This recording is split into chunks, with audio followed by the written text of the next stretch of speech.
துலாம் ராசிக்காரங்க நல்லது கெட்டதை முழுசாக தெரிஞ்சவங்க, சுக்கிர பகவானை ராசி அதிபதியாக கொண்டவங்க. ஒருத்தன் வாழ்க்கையில் கொடி கட்டி பறக்கிறான்னா அவனை பார்க்குறவங்க எல்லாருமே அவனுக்கு என்னப்பா சுக்கிரன் உச்சத்தில் இருக்கான் அப்படின்னு சொல்லுவாங்க. என்னதான் சுக்கிரனையே நீங்கள் ராசி அதிபதியாக கொண்டிருந்தாலும் எதுக்குங்க இவ்வளோ கஷ்டம் வருது? குறிப்பாக பார்த்தீங்கன்னா பணத்தில் அதிகமாக நெருக்கடியை சந்திக்கிறது யாருன்னு பார்த்தீங்கன்னா அதற்கு நீங்கள் தான். இதற்கு காரணம் பார்த்தீங்கன்னா உங்களுடைய குணங்கள் மட்டும்தான். எல்லா இடங்களையும் நேர்மையும் உண்மையும் மட்டுமே நம்பக்கூடியவங்க. உங்களுக்கு சொந்தமோ பந்தமோ அது தப்புனா அது தப்பு தான். வெட்டு ஒன்று துண்டு ரெண்டுன்னு பேசக்கூடியவங்க. உங்களை ஒருத்தர் பஞ்சாயத்துக்கு கூட்டு போகிறாங்க அப்படின்னா நீங்கள் கூட்டு போகிற பக்கம்லாம் சப்போர்ட் பண்ண மாட்டீங்க. எந்த தரப்பில் நியாயம் இருக்குதோ அங்கே தான் நீங்கள் சப்போர்ட் பண்ணுவீங்க. உண்மை நியாயத்திற்கு மட்டுமே என்றைக்குமே கை கொடுப்பீங்க. உண்மைக்கு புறம்பாக எந்த ஒரு விஷயத்தையுமே செய்ய மாட்டீங்க. இதனால தான் உங்களுக்கு நிறைய கஷ்டங்களும் துன்பங்களும் அதிகமாகவே ஏற்பட்டுக்கிட்டு இருக்கு. தங்களுடைய கஷ்டத்தையும் கண்ணீரையும் கடுகளவு கூட மற்றவங்களுக்கு தெரியாமல் பார்த்துக்குவாங்க. இதனால் பார்க்குறவங்க எல்லாருமே துலாம் ராசியா இவங்களுக்கு என்னப்பா சூப்பராக இருக்கிறாங்க, இவங்களுக்கு என்ன குறைச்சல் அப்படின்னு தான் நினச்சிட்டு இருக்கிறாங்க. ஆனால் சாப்பாட்டு கூட கஷ்டப்படுறது உங்களுக்கு மட்டும்தான் தெரியும். கஷ்ட காலத்தில் திரும்பி பார்க்க கூட ஆள் கிடையாது. ஏதோ தட்டு மாதிரி எந்திரிச்சு நிற்கிறப்போ உங்களை குறை சொல்றதுக்குன்னே நிறைய பேர் தேடி வருவாங்க. உங்கள் சொந்தக்காரங்க நண்பர்களுக்கு ஒரு தேவை இருக்குதுன்னா மட்டும்தான் உங்ககிட்ட வருவாங்க. அந்த தேவை முடிஞ்ச உடனே உங்களை தூக்கி போட்டுருவாங்க. மறுபடியும் அவங்க உங்ககிட்ட உதவின்னு கேட்பாங்க. அவங்க உங்களுக்கு முன்னாடி பண்ண துரோகத்தை எல்லாமே மறந்துட்டு மீண்டும் அவங்களுக்காக உதவி செஞ்சு ஏமாறக்கூடியவங்க தான் நீங்கள். வாழ்க்கையில் எப்படியாவது முன்னேறிடணும் அப்படிங்கிறதுக்காக தினம் தினம் கஷ்டப்பட்டு உழைக்கிறவங்க தான் துலாம் ராசிக்காரங்க. கடந்த காலகட்டங்களில் தங்களுடைய வாழ்க்கையில் நீங்கள் நல்லது நடக்க போகுதுன்னு நினச்சிட்டு இருந்திருப்பீங்க. ஆனால் உங்களுக்கு அந்த டைமில் ஒரு மிகப்பெரிய ஏமாற்றம் தான். புதுசாக ஒரு சில பிரச்சனைகளும் கஷ்டங்களும் தானாகவே உங்களை தேடி வந்திருக்கும். துலாம் ராசிக்காரங்க சொந்த பந்தத்தை இழந்தீங்க, சொத்துக்களை இழந்தீங்க, தங்களுக்கு நெருக்கமாக இருக்கக்கூடிய உறவுகளையுமே இழந்தீங்க. கடைசியாக நான் மட்டும்தான் எல்லாத்தையுமே இழந்துட்டு நிற்கிறதா இருக்குது, எனக்கு உயிர் வாழவே பிடிக்கலைன்னு சொல்லிக்கிட்டு இருக்கீங்க. இதுக்கு மேலே என்னால் வாழவே முடியலை சாமி, தயவு செஞ்சு என்னை உன் கூடையே கூட்டிக்கிட்டு போயிரு. நான் இவ்வளோ கஷ்டப்பட்டதுக்கப்புறம் எனக்கு வாழ்க்கையில் வாழணுங்கிற எண்ணம் சுத்தமாகவே போயிருச்சு. உங்கள் மனசில் கவலையும் துன்பந்தான் அதிகமாகவே இருக்குது. நீங்கள் செய்யக்கூடிய ஒவ்வொரு விஷயத்தையுமே தடுப்பதற்கும் உங்களை அவமானப்படுத்துவதற்கும் இங்கே நிறைய நபர்கள் முயற்சி பண்ணிக்கிட்டு இருக்காங்க. இது எல்லாமே தெரிஞ்சுமே கூட நீங்கள் என்னமோ பண்ணுங்க எனக்கு என்ன வந்துச்சு அப்படின்னு தன் வேலையில் மட்டும் என்றைக்குமே குறிக்கோளாக இருக்கிறவங்க தான் நீங்கள். ஏன் எனக்கு மட்டும் ஏன் இவ்வளோ கஷ்டம் வருது? என்னுடைய வாழ்க்கையில் நான் யாருக்குமே கெடுதலையோ கஷ்டத்தையோ துன்பத்தையோ கொடுத்ததில்லை, எனக்கு மட்டும் ஏன் இந்த மாதிரி எல்லாமே நடக்குது அப்படின்னு தான் பெரும்பாலான நபர்கள் சொல்லிக்கிட்டு இருக்கீங்க. உங்களுக்கு பிரச்சனைங்கிறது வரும், அது கொஞ்ச நாள் இருக்கும், அதுக்கப்புறம் அந்த பிரச்சனை போயிடும். இந்த மாதிரி பிரச்சனை வரும் போகும் அப்படிங்கிற நிலைமையில தான் நிறைய நபர்கள் வாழ்ந்துக்கிட்டு இருக்கீங்க. நீங்கள் என்னதான் பிரச்சனையை தவிர்த்தாலும் ஏதாவது ஒரு சூழ்நிலையில் உங்களை நோக்கி பிரச்சனையும் கஷ்டமும் வந்துக்கிட்டு தான் இருக்குது. ஆனால் இனி வரக்கூடிய நாட்களில் உங்களுக்கு இன்பத்தையும் மகிழ்ச்சியும் மட்டுமே தரக்கூடிய ஒரு காலகட்டமாகவே அமைஞ்சிருக்குது. இது நாள் வரைக்கும் நடந்த கெட்ட விஷயத்தை எல்லாமே விட்டுருங்க. இனி வரக்கூடிய நாட்களில் உங்களுக்கு எப்படிப்பட்ட நன்மைகள் நடக்க போகுது அப்படிங்கிறத பற்றி தான் இந்த பதிவில் நாம் தெளிவாக பார்க்க போகிறோம். கடந்த 2025 மிக மோசமான ஒரு நரக வாழ்க்கையில் வாழ்ந்தவங்க தான் நீங்கள்.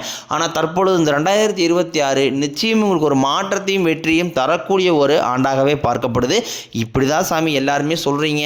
ஆனால் 2 மாதம் முடிஞ்சு போச்சு, ஜனவரி முடிஞ்சு போச்சு, பிப்ரவரி முடிஞ்சு போச்சு, எப்போ தான் எங்கள் வாழ்க்கையில் மாற்றம் வரும் அப்படின்னு கேட்குற உங்களுக்கு இந்த வரக்கூடிய மார்ச் 6ஆம் தேதியிலிருந்து பார்த்தீங்கன்னா உங்களுக்கு சனியுடைய வக்ர நிவர்த்தியானது ஸ்டார்ட் ஆக போகுது.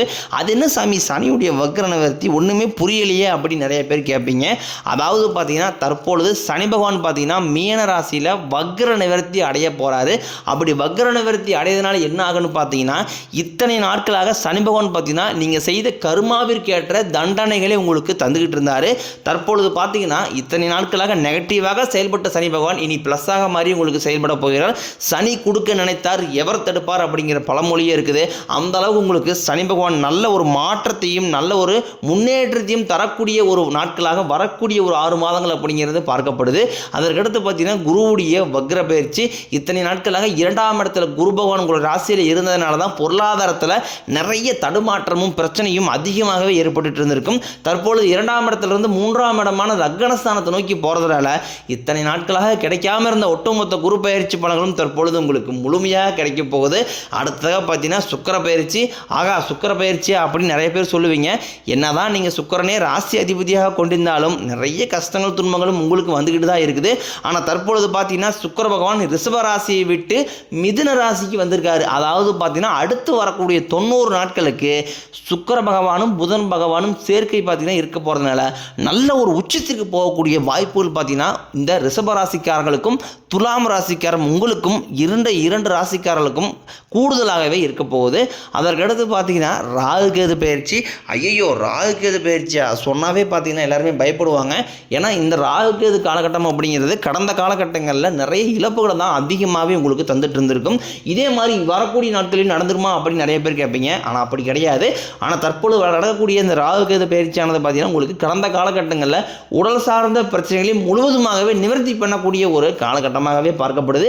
கடந்த காலகட்டங்களில் நிறைய விஷயங்களுக்காக நீங்கள் முயற்சி பண்ணுவீங்க. அது எல்லாமே பாதியிலே நிற்கும். வீடு கட்டுறது அது பாதியில் நிற்கும். ஒரு பிஸ்னஸ் ஸ்டார்ட் பண்ணலான்னு போவீங்க, அது முக்கால்வாசி முடிஞ்சு அப்படியே நிற்கும். இந்த மாதிரி எல்லாமே கிடப்பில் போட்ட விஷயங்கள் அனைத்தும் தற்பொழுது இந்த ராகு கேது காலகட்டங்களில் நீங்கள் கண்டிப்பாக வெற்றியை பெற போகிறீங்க. கடந்த காலகட்டங்களில் நல்ல ஒரு வேலைங்கிறது கிடைச்சிருக்காது. ஏதோ ஒரு கிடைக்கிற வேலைக்கு ஒரு 10,000 சம்பளத்துக்கோ 5,000 சம்பளத்துக்கோ பிடிக்காத ஒரு வேலையை குடும்ப கஷ்டத்துக்காக வேறு வழியே இல்லாமல் செஞ்சுக்கிட்டு இருந்திருப்பீங்க. ஆனால் இனி வரக்கூடிய நாட்களில் நீங்கள் படித்த படிப்புக்கு ஏற்ற மாதிரியும் உங்களுக்கு பிடிச்ச மாதிரியும் நீங்கள் ஒரு அரசாங்க வேலைக்கு ட்ரை பண்ணாலும் சரி, இல்லை ஒரு ஐடி ஜாப்போ ப்ரைவேட் ஜாப்போ பேங்க் சைடோ நீங்கள் எங்கே வேலைக்கு ட்ரை பண்ணாலும் அந்த ஜாப் அப்படிங்கிறது உங்களுக்கு நிச்சயமாக கிடைக்க போகுது. கோர்ட்டு கேஸுன்னு ரொம்ப நாட்களாக அலைஞ்சிட்டு இருக்கிற நபர்களுக்கு விரைவில் உங்களுக்கு சாதகமாகவே தீர்ப்பு வரும். சொத்து பிரச்சனையும் உங்களுக்கு சாதகமாகவே முடியும். சனி பகவானினுடைய பார்வை உங்களுக்கு நேரடியாகவே இருக்குது. இதன் மூலம் வருமானம் அப்படிங்கிறது பல வழிகளில் வரும். தொழிலில் லாபம் சற்று அதிகமாகவே கிடைக்கும். அரசியல்வாதிகளை பொறுத்த வரைக்கும் புதிய பொறுப்புகள் புதிய பதவிகள் எல்லாமே தானாகவே உங்களை வந்து சேரும். ராகு கேதுவால் உங்களுடைய செல்வாக்கு உயரும். உடல் ஆரோக்கியம் மேம்படும். சங்கடங்கள் நீங்கும். மறைமுகமாக உங்கள் தொழில் வாழ்க்கையிலும் சரி இல்லற வாழ்க்கையிலும் சரி நிறைய நபர்களும் தொல்லை கொடுத்துருப்பாங்க. இனி அவர்களுடைய தொந்தரவுங்கிறது முழுவதுமாகவே இருக்காது. கடந்த காலகட்டங்களில் நீங்களும் ஒரு கம்பெனியில் இரவு பகல் பார்க்காம உழைச்சிட்டு இருந்திருப்பீங்க. உங்களுடைய சொந்த கம்பெனியாக நினச்சி வேலை செஞ்சுருப்பீங்க. ஆனால் உங்களுக்கு இதனால் வரைக்கும் சரியான ஒரு அங்கீகாரம் அப்படிங்கிறது கிடைச்சிருக்காது. உங்களுக்கு அப்புறமேலும் கூட நிறைய நபர்கள் வேலைக்கு வந்திருப்பாங்க. அவங்களுக்கு நிறைய சலுகை எல்லாமே கிடைச்சி நல்ல ஒரு முன்னேற்றத்திற்கு போயிருப்பாங்க. ஆனால் நீங்கள் மட்டும் எப்படி வேலைக்கு வந்து சேர்ந்தீங்களோ அதே மாதிரி தான் இன்னை வரைக்கும் இருந்திருப்பீங்க. ஆனால் இனி வரக்கூடிய நாட்களில் உங்களுக்கு சம்பள உயர்வு பதவி உயர்வு உங்களுக்கு மேலே இருக்கக்கூடிய அதிகாரிகளுடைய ஆதரவு முதற்கொண்டும் உங்களுக்கு கிடைக்க போகுது. இனி உங்கள் வார்த்தைக்கு மதிப்பு மரியாதை கிடைக்கும். அந்தஸ்தில் நீங்கள் எதிர்பார்த்த உயர்வுக்கு போக போகிறீங்க. இனி நினச்சது எல்லாமே நடக்கும். தொழில் வியாபாரம் தடைகள் அனைத்தும் விலகும். லாபம் அதிகமாக கிடைக்கும். முன்னேற்றம் உண்டாகும். வரவேண்டிய பணம் விரைவில் கைக்கு வந்து சேரும். குடும்பத்தில் நெருக்கடிகள் விலகும். செல்வாக்கு அந்தஸ்து உயரும். வெளிநாட்டு முயற்சிகள் வெற்றியை தரும். தெய்வ சிந்தனை அதிகமாகும். பெரியோர்களுடைய உதவிகள் கிடைக்கும். உறவில் இருந்த சண்டை சச்சரவை முழுவதுமாகவே விலகும். புதிய நண்பர்கள் உங்களுக்கு உதவி செய்வாங்க. தொழிலில் ஏற்பட்ட நெருக்கடிகள் நீங்கும். முடிய கிடந்த நிறுவனங்கள் மீண்டும் இயங்கும். வியாபாரத்தில் எதிர்பார்த்த லாபம் கிடைக்கும். புதிய தொழில் தொடங்கக்கூடிய முயற்சிகள் அனைத்தும் கண்டிப்பாக உங்களுக்கு வெற்றியை தரும். கடந்த காலகட்டங்களில் திருமண நிலை அப்படிங்கிறது பார்த்தீங்கன்னா உங்களுக்கு நிறைய பிரச்சனையும் சிக்கல்களையுமே பெரும்பாலும் சந்திச்சிருப்பீங்க. இதில் குறிப்பாக பார்த்தீங்கன்னா பெண்களுக்கு ஏதாவது ஒரு வகையில் திருமணம் அப்படிங்கிறது அடைஞ்சிருது. ஆனால் ஆண்கள் தான் ரொம்ப பாவம். அடிச்சு பிடிச்சி நிச்சயதார்த்தம் வரைக்கும் போனால் கூட அக்கம் பக்கம் இருக்கிறவங்க தெரிஞ்சவங்கன்னு கெடுத்து வர்ற நிறைய நபர்கள் இருக்காங்க. அது மட்டும் இல்லாமல் ஜாதகத்துலேயும் பார்த்தீங்கன்னா சுத்த ஜாதகம் ராகு ஜாதகம் செவ்வாய் ஜாதகம் இருக்கிறதுனால திருமண தடை அப்படிங்கிறது அதிகமாகவே ஏற்பட்டுக்கிட்டு இருக்கு. இது அனைத்தும் வரக்கூடிய நாட்களில் முழுவதுமாகவே நிவர்த்தியாக போகுது. வாழ்க்கை துணையை இழந்த துலாம் ராசி ஆண்களோ பெண்களோ அடுத்து வந்து செகண்ட் மேரேஜ், அதாவது 2வது திருமணம் பண்ணலாமா வேண்டாமா அப்படிங்கிற ஒரு மிகப்பெரிய குழப்பத்தில் இருப்பீங்க. அப்படி 2வது திருமணம் பண்ணும்போது சொந்தக்காரையும் தப்பாக பேசிடுவாங்களா, ஊர்காரையும் தப்பாக நினச்சிருவாங்களா, அவங்க நினைப்பாங்க இவங்க நினைப்பாங்க அப்படின்ட்டு நிறைய நபர் வந்து 2வது திருமணத்தை யோசிக்காமல் இருக்கீங்க. இப்போ இருக்கக்கூடிய பொருளாதார சூழ்நிலையும் இப்போ இருக்கக்கூடிய காலகட்டத்தை வச்சு பார்க்கும்போது ஒரு சிங்கிள் பேரண்ட்டால் இந்த சொசைட்டியை சர்வே பண்ணுறது ரொம்ப கடினம். நீங்கள் எதிர்பார்த்த மாதிரியே நல்ல ஒரு மறுவாழ்க்கை அப்படிங்கிறது விரைவில் உங்களுக்கு அமையும். காதலிப்பவர்களுக்கு இந்த 2026 நிச்சயம் அது கைகூடும். அடுத்த கட்டமாக திருமணத்தில் திருமணத்தில் போய் முடியக்கூடிய வாய்ப்புகளும் அதிகமாகவே உள்ளது. இனி வரக்கூடிய நாட்களில் உங்களுடைய காதலை பார்த்தீங்கன்னா வெளிப்படுத்தலாமா வேண்டாமா அப்படிங்கிற ஒரு மிகப்பெரிய குழப்பத்தில் இருப்பீங்க. உங்கள் காதலை வெளிப்படுத்தினீங்க அப்படின்னா நிச்சயம் அது 100% நீங்கள் பயப்படவே தேவையில்லை. காதலில் இந்த 2026 நிச்சயம் உங்களுக்கு கைகூட போகுது. இனி உங்களுடைய வளர்ச்சி அப்படிங்கிறது யாருமே எதிர்பார்க்காத அளவுக்கு ஒரு மிகப்பெரிய ஒரு அசுர வளர்ச்சியாக இருக்க போது. உங்களுடைய நண்பர்கள், சொந்தக்காரங்க, குடும்ப உறவுகளே உங்களுக்கு எதிரிகளாகவும் துரோகிகளாகவும் மாறக்கூடிய வாய்ப்புகள் அதிகமாக உள்ளது. இந்த மார்ச் மாதம் முதல் பார்த்தீங்கன்னா புதிய காதல்கள், புதிய உறவுகள், புதிய சொந்தக்காரங்க, புதிய நண்பர்கள் எல்லாமே உங்களை தானாக தேடி வர போகிறாங்க. புதிய பிஸ்னஸ் பார்ட்னர் எல்லாமே தேடி வர போகிறாங்க. இவர்கள் மூலமாக இனி வரக்கூடிய ஒரு 10 மாதங்கள் அப்படிங்கிறது நிச்சயம் உங்களுக்கு வெற்றியை தரக்கூடிய ஒரு மாதங்களாகவே பார்க்கப்படுது.